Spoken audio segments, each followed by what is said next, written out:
भगवानको रूप तिमी प्रकृतिको वरदान गर्व लाग्छ भन्न पाउँदा तिमी हाम्रो सन्तान तिमी हाम्रो सन्तान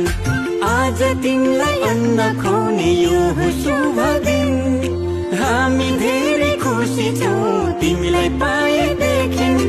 आँखाको तारा तिमी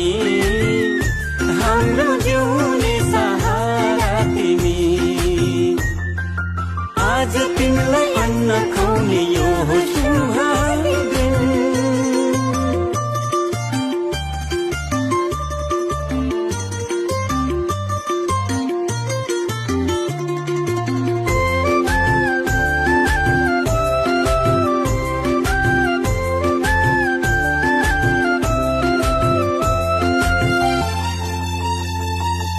जब तिमी यो घरमा आयौ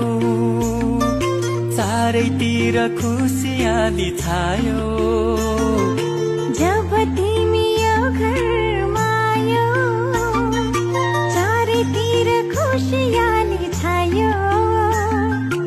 असल मान्छे बन्नु तिमी सबको सेवा गर्नु घर